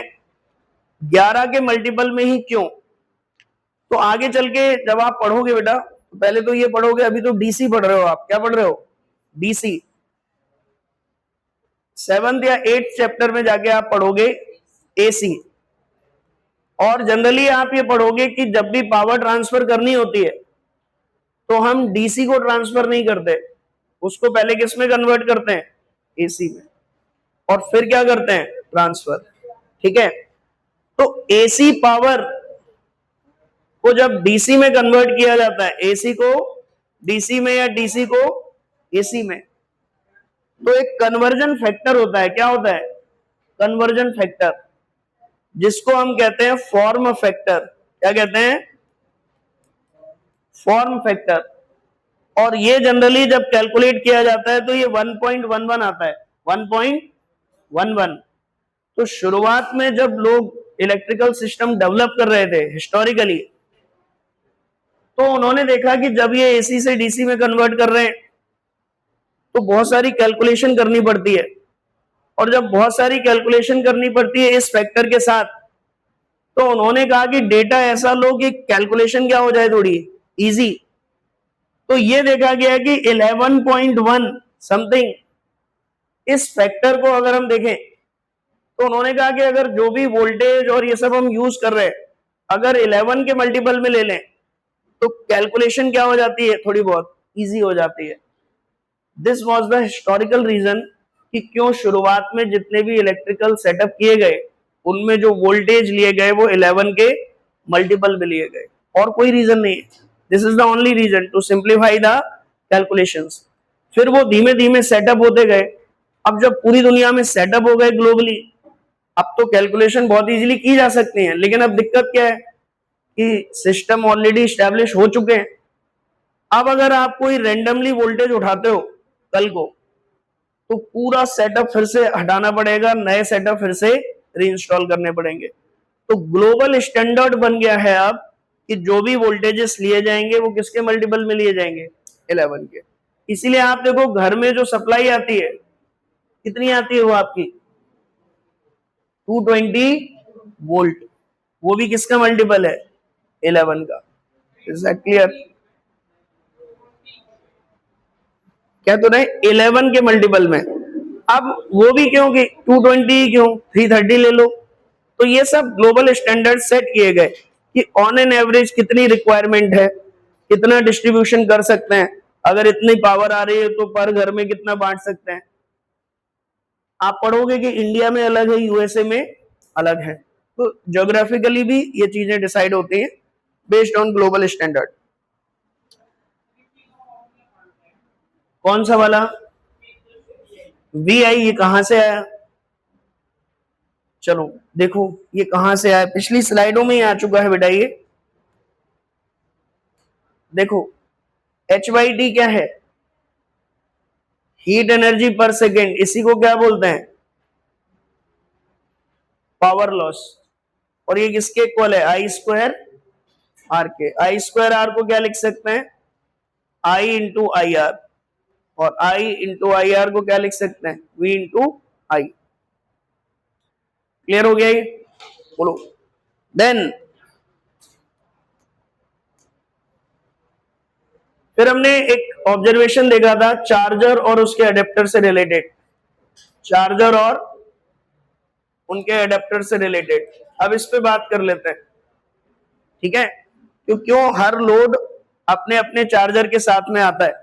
What is the reason? जैसे मान लो ये आपका सेल फोन है, ये क्या है आपका? Cell phone. इसको पावर चाहिए ऑपरेट होने के लिए। क्या चाहिए? पावर। पर सेकंड कुछ एनर्जी चाहिए। अब पावर अगर इसको चाहिए तो पावर होती है V इंटू आई। V इंटू आई। तो यहां करंट को कांस्टेंट बनाए रखने के लिए कोई ना कोई एक्सटर्नल सोर्स चाहिए जो इसको कॉन्स्टेंटली क्या प्रोवाइड करता रहे, करंट। तो हम कहते हैं कि इसको पावर देने के लिए, ताकि ये काम कर सके, हमें एक सोर्स की जरूरत पड़ती है। तो ये सोर्स क्या है हमारा, सेल। सेल फोन में क्या होती है उसकी, बैटरी। ठीक है, हम कहते हैं बैटरी डिस्चार्ज हो गई, तो ये सेल वही बैटरी को मॉडल कर रही है। अब ये इसमें कांस्टेंट करंट मेंटेन करके रख रही है, आई। मैं आपसे अगर ये कहूं कि इस समय इसके अक्रॉस पोटेंशियल डिफरेंस कितना है, V1 माइनस V2, तो अगर मैं कहूं पावर ट्रांसफर्ड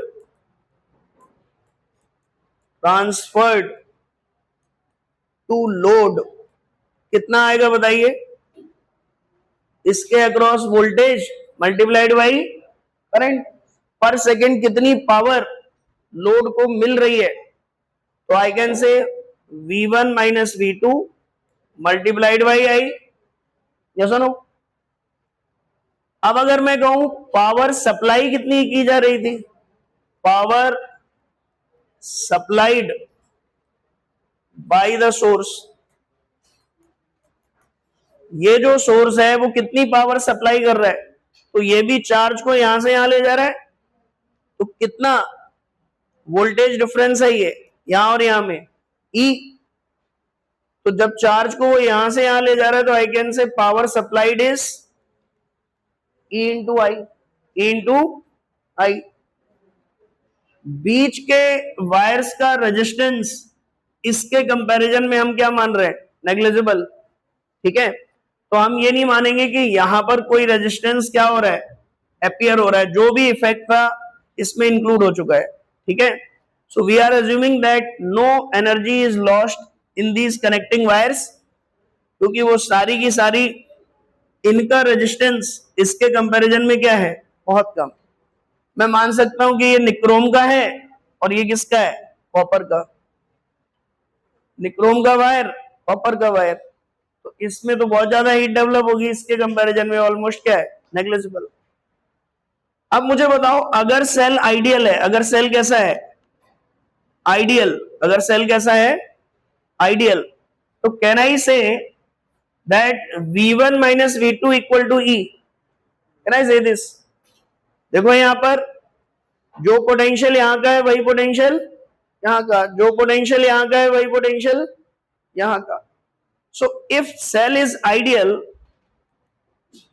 फिर तो कोई दिक्कत है ही नहीं। We can say V1 minus V2 equal to E, so power supplied is equal to power dissipated. जितनी पावर भेजी उतनी पावर पहुंच गई, कोई दिक्कत ही नहीं है इसमें। लेकिन जनरली कोई भी बैटरी या सेल आइडियल नहीं होती, उसमें क्या होते हैं, इंटरनल रेजिस्टेंस। सेल का अपना क्या होता है, इंटरनल रेजिस्टेंस। तो जब सेल का अपना इंटरनल रेजिस्टेंस होगा, ध्यान समझे, तो अब ये अगर V1 है, ये टर्मिनल V2 है, और इसमें अब करंट फ्लो कर रही है लाइक दिस, तो बहुत ध्यान से देखिए। अब अभी मैं आपसे कहूं व्हाट इज पावर सप्लाइड, तो क्या लिखेंगे, E इंटू आई, और व्हाट इज पावर ट्रांसफर्ड या पावर डिसिपिएटेड इस रजिस्टर में, क्या लिखेंगे, V1 माइनस V2 इंटू आई। बोलो, पर क्या V1 माइनस V2 E के इक्वल है, बोलो। अब इस सप्लाइड पावर का कुछ पार्ट किसमें लॉस हो रहा है, इस R में, और बाकी पार्ट किसमें लॉस हो रहा है, कैपिटल R में, समझे। तो यहां पर अब जो अडेप्टर है, सभी अडेप्टर का अपना क्या होता है, इंटरनल रेजिस्टेंस, और ये सेल फोन है। ठीक है, अब मैं ये पता करना चाह रहा हूं कि इसके अक्रॉस जो पावर डिसिपेट हो रही है उसका फॉर्मूला क्या है, इस सेल के पैरामीटर्स के टर्म में, किसके टर्म में, सेल के पैरामीटर के टर्म में। तो V1 माइनस V2 को क्या लिख सकते हैं बताइए, देखिए ध्यान से। V1 P dissipated is equal to, इसको मैंने ले लिया 3, तो can I say this V1 minus V2 is equal to V1 minus V3 plus V3 minus V2, so it is E minus IR। Can I say this, बोलो। तो यहां से P dissipated कितना आ जाएगा, E minus IR multiplied by I, तो ये कितना आ जाएगा, EI minus I square R। और ये बहुत सही भी है, देखो आना ही ये चाहिए था। ये क्या है, एनर्जी सप्लाइड बाई सेल, ये क्या है, energy power lost in the internal resistance, और जो बची रह गई वो किसको अवेलेबल है, रेजिस्टेंस पे। ये सुनो, सेल ने इतनी पावर भेजी, उसके खुद के इंटरनल रेजिस्टेंस में इतनी खर्च हो गई, बची जो पावर है वो किस पे पहुंची जाकर, कैपिटल आर पर। सो यहां पर पावर डिसिपेटेड का फॉर्मूला जो आपका आ गया, दैट इज E माइनस, अब I को क्या लिख सकते हैं, I को हाउ टू राइट I, बताइए। आप यहां से भी लिख सकते थे ये चीज, तो I को आप क्या लिख सकते हैं, E upon R plus capital R into R। I यही तो बनेगी, इसको सॉल्व करेंगे तो कितना आएगा, E upon R plus R into, ये कितना बना आपका,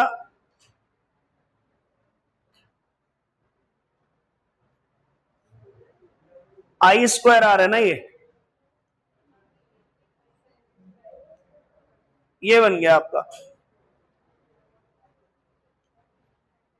ठीक है। अब बेटा, हाँ EI, ठीक है। तो ये इसमें जब पूरी वैल्यू आप रखेंगे तो it will become E into E by R plus R minus E upon R plus R का होल स्क्वायर इंटू R, ठीक है। देखो आप ऐसे निकालना चाहो तो ऐसे निकाल लो, और नहीं तो V1 माइनस V2 इंटू आई दे रखा है, V1 माइनस V2 को ओम्स लॉ से क्या लिख सकते हैं, I इंटू आर, तो I स्क्वायर R बना। I स्क्वायर R को क्या लिख सकते हो, E upon R plus small r का होल स्क्वायर इंटू R। इसको भी सॉल्व करेंगे तो फाइनली यही बनेगा, E upon R plus small r का होल स्क्वायर इंटू R। अब देखो ये बहुत काम की इक्वेशन है, ध्यान से देखो इसको। मैं चाहता हूं कि ये पावर डिसिपेशन मैक्सिमम हो जाए, क्या हो जाए, मैक्सिमम। मतलब ये जो सेल फोन है R, वो मैक्सिमम पावर खींचे इस सेल से, या मैं ये कहूं ये जो एडेप्टर है ये मैक्सिमम पावर भेजे R को। तो इसके लिए क्या कंडीशन हो सकती है, ध्यान से देखो। अगर मैं एक ग्राफ प्लॉट करूं, पावर डिसिपेटेड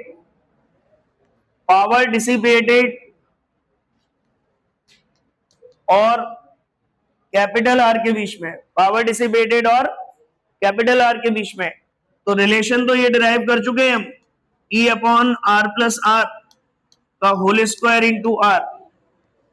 तो रिलेशन देख के बताइए मुझे कैसा ग्राफ आएगा इसमें, पावर डिसिपेटेड और R में, what is the nature of graph.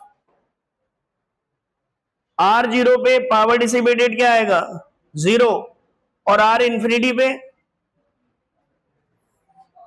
R अगर इंफिनिटी रख दें तो क्या आएगा, P dissipated E square R common ले लो, 1 plus small r by R, और ये बनेगा R स्क्वायर। तो अब R से एक R कट गया, तो अब इसमें अगर मैं R को इंफिनिटी पुट करूं, PD कितना आएगा? 0। यानी कि R जब 0 है तब भी पावर डिसिपेटेड क्या है? 0। और R जब बहुत ज्यादा हो गया तब भी पावर डिसिपेटेड क्या है? 0। इसका मतलब ग्राफ ऐसा आएगा, या सुनो, यानी कि बीच में एक ऐसा R जरूर है जिस पर पावर डिसिपेटेड, मतलब वो जो सेल से पावर खींच रहा है, वो क्या आएगी आपकी? मैक्सिमम। और वो कब आएगी? जब कि कैपिटल R किसके बराबर हो जाए? कैसे निकालें? Differentiation of power dissipated with respect to capital R equal to 0। जब ये करेंगे तो R किसके इक्वल आएगा? स्मॉल r के। R किसके इक्वल आएगा? स्मॉल r के। यानी कि जब लोड का रेजिस्टेंस सेल के इंटरनल रेजिस्टेंस से मैच कर जाएगा, उस टाइम पर वो लोड उस सेल से मैक्सिमम पावर क्या करेगा? खींचेगा। इसी चीज को बोलते हैं maximum power transfer theorem. Maximum power is transferred when external load is equal to internal resistance।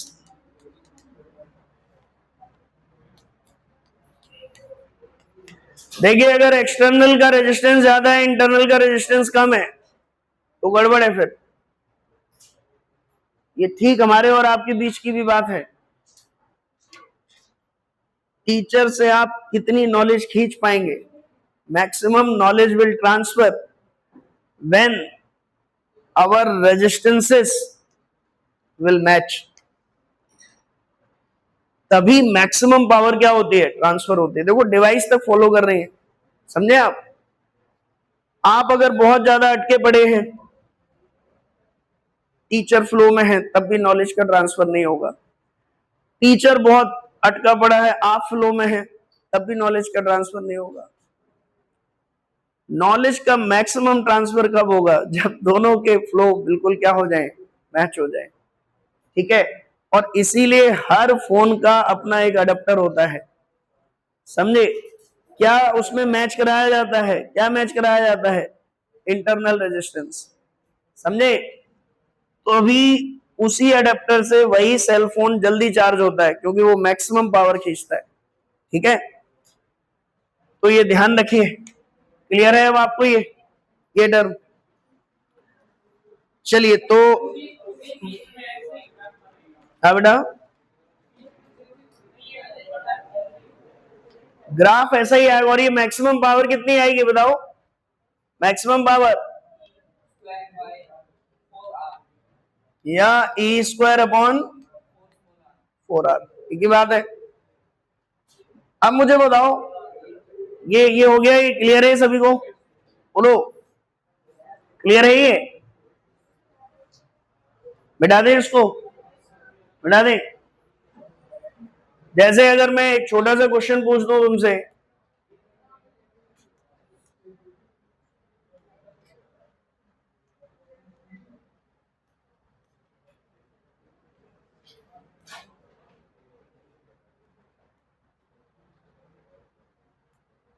ये एक सेल है और इसका इंटरनल रेजिस्टेंस है 4 ओम और ये 4 वोल्ट है। मैं आपसे कह रहा हूं कि बताइए, maximum power will be drawn from this cell by this circuit A to B. A और बी के अक्रॉस ये सेल कनेक्ट कर दिया है। Maximum power will be transferred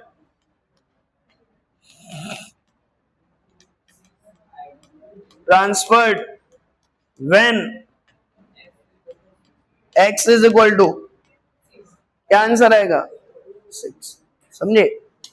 अच्छा, मैक्सिमम करंट पर मैक्सिमम पावर है ऐसा जरूरी नहीं है। मैक्सिमम करंट कब फ्लो करेगी सर्किट में? इस सर्किट में मैक्सिमम करंट कब फ्लो करेगी बताइए?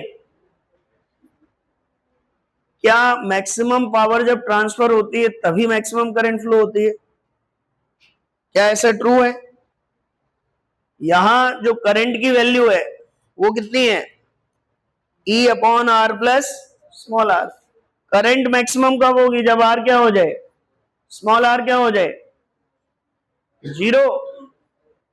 या सुनो, या हम कहें कैपिटल आर क्या हो जाए? जीरो। कैपिटल आर जीरो हो जाए तो आई क्या होगा? मैक्सिमम। लेकिन पावर डिसिपेशन क्या होगा? जीरो। पावर डिसिपेशन मैक्सिमम करने के लिए आई भी मैक्सिमम हो ऐसा जरूरी नहीं है, ऐसा जरूरी नहीं है। Is that clear? बोलो। तो ये ध्यान रखना, it is not necessary that maximum power transfer leads to the maximum current drawn from the cell. हो सकता है उस समय करंट ड्रॉन क्या हो? कम हो। ठीक है। लास्ट जो आपका ऑब्जर्वेशन था that was about electric bulb. Electric bulb, तो मुझे बताओ बेटा, अगर किसी बल्ब के ऊपर रेटिंग लिखी है 100 वॉट, अगर तुम उसको ध्यान से पढ़ोगे बल्ब खरीदने के बाद तो और भी कुछ लिखा रहता है 100 वॉट के साथ साथ। जनरली हम वो बोलते नहीं है, हम केवल ये कह देते हैं इतने वॉट का दो, इतने वॉट का दो, क्योंकि एक दूसरी रीडिंग बाय डिफॉल्ट हमेशा कितनी रहती है? 220 वोल्ट। ये हर बल्ब पे मिलेगी, केवल डिफरेंट कौन सी होती है? 100 वॉट, 50 वॉट, 60 वॉट। तो इंडिया में दूसरी रीडिंग फिक्स है, दैट इज 220 वोल्ट। 220 वोल्ट। तो इससे क्या समझते हैं आप? इस रेटिंग का क्या मतलब है? What is the meaning of this rating? Bulb में अल्टीमेटली क्या होता है? एक फिलामेंट मटेरियल टंगस्टन का, जिसमें हीट डिसिपेट होगी। तो यहां पे ये देखिए, वैसे तो बल्ब के बारे में 50 क्वेश्चन आप दिमाग में सोच सकते हैं कि बल्ब ऐसे पैक क्यों किया जाता है, तो आपको पता चलेगा इसमें कुछ गैसेस भरी रहती हैं, है ना। तो वो करेंगे अगले लेक्चर में डिस्कस कि बल्ब को पैक क्यों करते हैं, उसके अंदर क्या भरा होता है, क्या होगा अगर हम सीधा बल्ब जला दें, कुछ पैक ना करें। ठीक। फिलहाल हमारा इंटरेस्ट इसमें है कि इस रेटिंग का क्या मतलब है। तो अगर मैं ये कहूं इस रेटिंग का क्या मतलब है, तो इसका मतलब ये है कि अगर इसके अक्रॉस एक 220 वोल्ट का सेल डायरेक्टली अप्लाई कर दें, उस समय इसके अक्रॉस जो पावर डिसिपेटेड होगी वो कितनी होगी? 100 वॉट। वो कितनी होगी? 100 वॉट। इसका ये मतलब बिल्कुल नहीं होता है कि आप इस बल्ब को घर ले जाके लगाएंगे तो वो कितनी पावर खींचेगा? 100 वॉट। ऐसा इसका बिल्कुल मतलब नहीं होता है। ये 100 वॉट कब खींचेगा? जब इसके अक्रॉस वोल्टेज कितना होगा? 220 वोल्ट। पर आपके घर में हर समय 220 वोल्ट आ रहा हो सप्लाई में, ऐसा जरूरी नहीं है। सोचो आप, कभी कभी वोल्टेज कम भी तो आते हैं, तब हम कहते हैं लाइट डिम है। लाइट क्या है? डिम है। तो फिर 100 वॉट क्या तब भी उतना ही जलता है तेज? नहीं जलता उतना तेज। तो 100 what is the power dissipated when the voltage is 220 volt. तो इससे हमें क्या सीखने को मिलता है? इससे वो हमें इनडायरेक्टली इसका रेजिस्टेंस कैलकुलेट करने के लिए बता रहा होता है कि रेजिस्टेंस आपका क्या होता है? पावर डिसिपेटेड क्या होती है? V square divided by R। तो अगर वोल्टेज 220 है तो पावर डिसिपेटेड कितनी आएगी? 100 वॉट। तो यहां से आप बल्ब का रेजिस्टेंस कैलकुलेट कर सकते हैं इनडायरेक्टली। क्या ये बात समझ में आ रही है आपको? बोलो। तो अब से तुम्हें कभी कोई बल्ब मिले और उसकी रेटिंग अगर पता है आपको, तो आप बहुत जल्दी से उस बल्ब का रेजिस्टेंस बता सकते हैं by this formula. By this formula. ठीक है। लेकिन एक्चुअल में वो बल्ब कितना पावर कंज्यूम कर रहा है, इलेक्ट्रिसिटी की कितनी पावर को यूज कर रहा है। मान लो मैं एक बल्ब लेके आया और इस बल्ब की रेटिंग है 100 वॉट 220 वोल्ट, और मैंने इसको एक सेल के अक्रॉस कनेक्ट कर दिया जिसकी वैल्यू है 10 वोल्ट, तो बताओ इस बल्ब की वजह से कितनी पावर अभी डिसिपिएट हो रही है, मतलब कितनी इलेक्ट्रिकल पावर हीट के फॉर्म में लॉस हो रही है। बताओ कैसे निकालेंगे, बताओ। Power dissipated across any register क्या होता है formula, V across it divided by R या I across it multiplied by R। तो यहां पर अभी कितना वोल्टेज लगा है इस बल्ब के अक्रॉस, 10 वोल्ट, कितना लगा है, तो यहां आप कितना लिखोगे, PD इक्वल टू 10 वोल्ट का स्क्वायर डिवाइडेड बाई R। अब सर R में फंस गए, तो R कैसे निकालेंगे, bye this formula.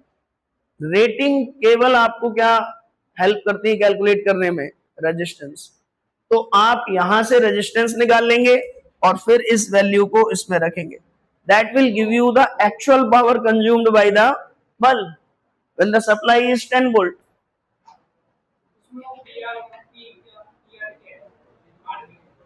Rated voltage, rated power, rated voltage and rated power, voltage and power rating,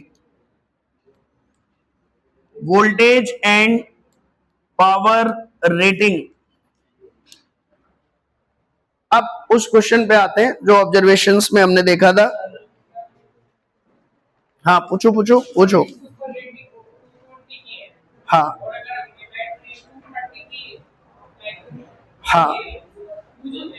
बिल्कुल, बैठो। एक वर्ड है कि सर अगर 220 से ज्यादा दे दिया तो ये रेटिंग क्या बताती है, इससे ज्यादा पावर डिसिपेशन ये नहीं कर पाएगा, अदरवाइज ये क्या हो जाएगा, मेल्ट, फ्यूज उड़ जाएंगे, फ्यूज, समझे। मतलब अगर आपने इससे ज्यादा पावर दी इसको तो ये बल्ब खराब हो जाएगा।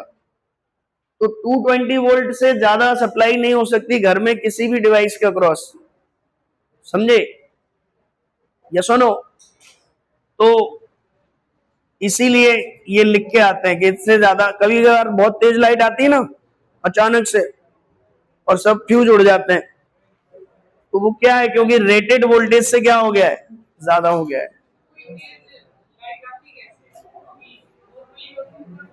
हाँ देखिए इधर इतना अच्छा क्वेश्चन पूछा है कि सर अचानक से लाइट तेज क्यों आती है, ये डिस्क्रिपेंसी क्यों हो जाती है अचानक से।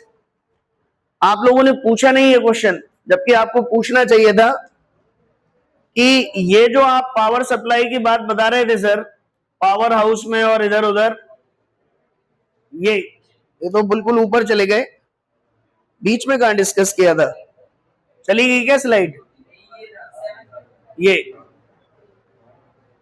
आपने ये पूछा नहीं कि सर अगर पावर लॉस कम हो रहा है तो वोल्टेज बढ़ाते ही चलते हैं, क्या दिक्कत है, वोल्टेज बढ़ाते चलते हैं, लॉस बिल्कुल ही कम हो जाएगा, क्यों नहीं बढ़ाते फिर,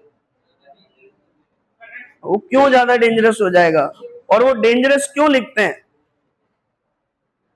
क्योंकि जब इतना हाई वोल्टेज आप देते हो लाइंस को तो उसके आसपास की जो एयर है वो कंडक्टिंग होने की कगार पे आ जाती है, और ऐसे में अगर कोई बहुत पास में खड़ा है तो कहते हैं ना बिजली ने खींच लिया उसको, खींचता नहीं है बिजली, उसके आसपास की एयर क्या हो चुकी होती है, कंडक्टिंग। तो वहां अगर कोई खड़ा होता है तो उसको शॉक लगता है, खींच लेती है बिजली। इसीलिए उन्हें ट्रांसमिशन लाइंस को इंसुलेटिंग मटेरियल में पैक करके बिछाया जाता है, और वो इंसुलेटिंग मटेरियल एयर के कंपैरिजन में ज्यादा वोल्टेज को क्या कर सकता है, हैंडल। अब मान लो बरसात हुई, वो मटेरियल धीमे धीमे खराब हो रहा है, या एटमॉस्फेयर में वाटर का कंटेंट ज्यादा बढ़ गया तो एयर क्या हो गई, कंडक्टिंग हो गई। ऐसे में जितनी पावर जानी थी उससे बहुत ज्यादा पावर को क्या कर लिया उसने, विड्रॉ कर लिया। तो इस तरीके की कई चीजों की वजह से सडनली जो पावर आनी चाहिए थी उससे भी बहुत ज्यादा पावर आ जाती है because of abnormal weather condition या एबनॉर्मेलिटी इन द इंसुलेशन। तभी आप देखो कभी भी लाइट उल्टी सीधी आएगी तो कब आएगी? आंधी तूफान में, या पानी वानी बरसने वाला हो, ऐसे मौसम में जनरली पावर हाउस बंद कर दिए जाते हैं। बोले लाइट चली गई, क्यों? पानी बरसने वाला है। तो वो रिस्क नहीं लेते, वो कहते हैं बंद ही कर दो, ये सब खराब हो जाएगा अभी। समझे? तो ये कुछ फिनोमेना है डेली बेसिस पे। अब लास्ट क्वेश्चन जो हमने कॉइन किया था कि 0 वाट का मतलब क्या है? What do we mean by 0 watt bulb?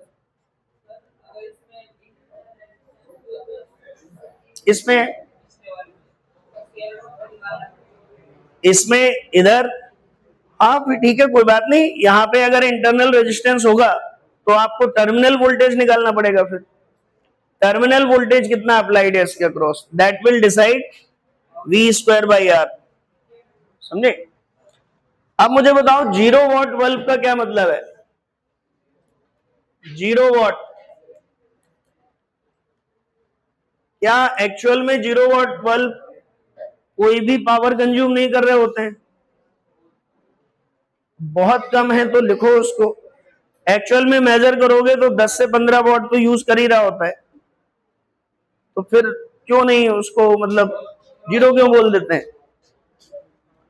देखो सुनो, इसका रीजन क्या है। जब ये शुरू में बनाए गए थे तो घरों में जो कितनी एनर्जी यूज हो रही है, कितनी पावर यूज हो रही है, इसके लिए डिवाइस बनाई गई जिनको हम कहते हैं एनर्जी मीटर। जो तुम्हारे घरों में बिजली का बिल आता है ना, किसका बिल आता है? बिजली का। तो वो ये एक मीटर लगा रहता है बाहर, ब्लिंक करता रहता है। वो यूनिट मेजर कर रहा होता है। क्या मेजर कर रहा होता है? यूनिट। तो तुमने देखा होगा बिल आया है, कितनी यूनिट आई? बोले इतनी यूनिट आई। और पर यूनिट क्या रेट है? बोले इतना रेट है पर यूनिट। ये हम सीखेंगे मेजरिंग इंस्ट्रूमेंट में डिटेल में इसके बारे में। शुरुआत में ये जो एनर्जी मीटर हैं जब नए नए बनाए गए थे तो इलेक्ट्रोमैग्नेट यूज होती थी इनके अंदर। बाद में लोग बिजली चोरी करने लग गए इन इलेक्ट्रोमैग्नेट की हेल्प से। समझे? चुंबक रख देते थे उस पर, तो मीटर काम ही नहीं करता था, बढ़ाता ही नहीं था। तो शुरुआत में ये इलेक्ट्रोमैग्नेट बहुत कम पावर को डिटेक्ट नहीं कर पाते थे।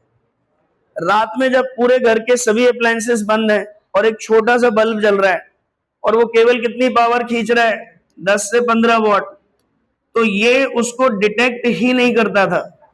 तो जो रीडिंग सुबह थी वही रीडिंग रात में थी, वही रीडिंग सुबह मिलती थी। तो लोग कहते थे कि यार इसने तो कोई पावर ही कंज्यूम नहीं की, कोई वॉट की रीडिंग में चेंज ही नहीं आया। चेंज तो आता है लेकिन ये डिटेक्ट नहीं कर पाता है, इसीलिए इनका नाम फेमस हो गया 0 वाट। क्या फेमस हो गया? 0 वाट। आज के मीटर डिटेक्ट कर लेते हैं, पर अब नाम पड़ गया तो पड़ गया। ठीक है? So this was all about today's lecture and हाँ, इसीलिए डिटेक्ट कर लेता है। वो पहले नहीं कर पाते थे,